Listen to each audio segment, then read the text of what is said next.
ಬೆಂಗಳೂರಿನಲ್ಲಿ ಮ್ಯಾರಥಾನ್ಗಳಿಗೇನು ಕಡಿಮೆ ಇಲ್ಲ. ಒಂದಲ್ಲ ಒಂದು ಕಾರಣಕ್ಕೆ ನಗರದಲ್ಲಿ ನೂರಾರು ಜನರು ಸೇರಿಕೊಂಡು ಓಡ್ತಾನೆ ಇರ್ತಾರೆ. ಆದರೆ ಇವತ್ತು ನಡೆದ ಓಟ ಮಾತ್ರ ಅದೆಲ್ಲಕ್ಕಿಂತಲೂ ಭಿನ್ನವಾಗಿತ್ತು.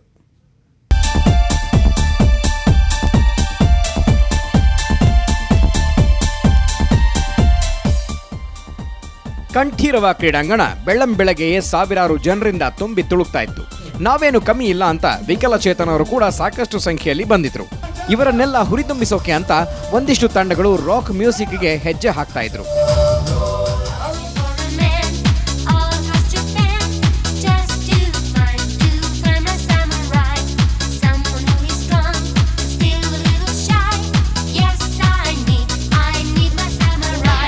ಇದೆಲ್ಲವೂ ನಡೆದಿದ್ದು ಪ್ಯಾರಾ ಅಥ್ಲೀಟ್ಗಳನ್ನು ಪ್ರೋತ್ಸಾಹಿಸುವುದಕ್ಕೆ ಅನ್ನೋದು ವಿಶೇಷ.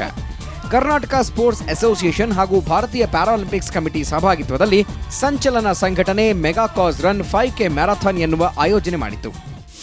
ಇವತ್ತು ಭಗತ್ ಸಿಂಗ್ರ 107ನೇ ಜನ್ಮ ದಿನಾಚರಣೆ. ಆ ಸಂದರ್ಭದಲ್ಲಿ ಎಲ್ಲ ಯುವಕರು ಈ ಒಂದು ಸದುದ್ದೇಶದೊಂದಿಗೆ ಈ ಓಟದಲ್ಲಿ ಭಾಗವಹಿಸ್ತಾ ಇದ್ದಾರೆ. ವಿದ್ಯಾರ್ಥಿಗಳು, ಹಿರಿಯ ನಾಗರಿಕರು, ವಿಕಲಚೇತನರು, ಈ ರೀತಿ ಅನೇಕ ಸಂಘ ಸಂಸ್ಥೆಗಳು ನಮ್ಮ ಜೊತೆ ಈ ಓಟದಲ್ಲಿ ಭಾಗವಹಿಸ್ತಾ ಇದ್ದಾವೆ. ಬ್ಯುಸಿ ಶೆಡ್ಯೂಲ್ನಲ್ಲಿಯೂ ರೈಲ್ವೆ ಸಚಿವ ಡಿ.ವಿ. ಸದಾನಂದ ಗೌಡರು ಸ್ಫೂರ್ತಿದಾಯಕ ಕಾರ್ಯಕ್ರಮದಲ್ಲಿ ಭಾಗವಹಿಸಿ ಕಾರ್ಯಕ್ರಮಕ್ಕೆ ಚಾಲನೆ ನೀಡಿದರು. ಪ್ಯಾರಾ ಅಥ್ಲೀಟ್ಗಳನ್ನು ಬೆಂಬಲಿಸುವುದಕ್ಕೆ ರಾಜ್ಯ ಸಚಿವರು ಕೂಡ ಬಂದಿದ್ರು. ಇನ್ನು ಅರ್ಜುನ ಪ್ರಶಸ್ತಿ ವಿಜೇತ ಗಿರೀಶ್ ಕೂಡ ಉಪಸ್ಥಿತರಿದ್ದರು.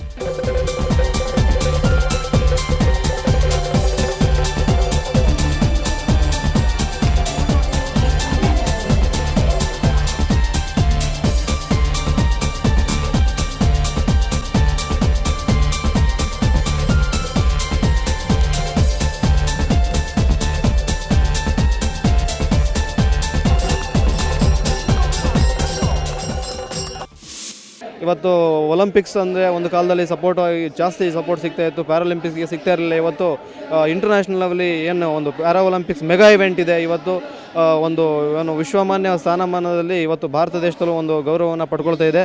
ನಿಜವಾಗಿ ಕೂಡ ಈ ಒಂದು ಒಂದು ಕ್ರೀಡೆಯನ್ನು ಆಯೋಜನೆ ಮಾಡಿದ್ದಾರೆ. ಇವತ್ತು ಮ್ಯಾರಥಾನ್ ನಿಜವಾಗಿ ಕೂಡ ಭಾಳ ಖುಷಿ ಪಡುವಂಥ ವಿಷಯ.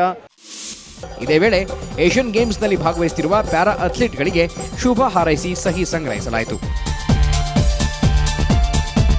ಕ್ಯಾಮರಾಮನ್ ಸತೀಶ್ ಜೊತೆ ಮಂಜೇಶ್ ವಿಶ್ವನಾಥ್, ಸುವರ್ಣ ನ್ಯೂಸ್, ಬೆಂಗಳೂರು.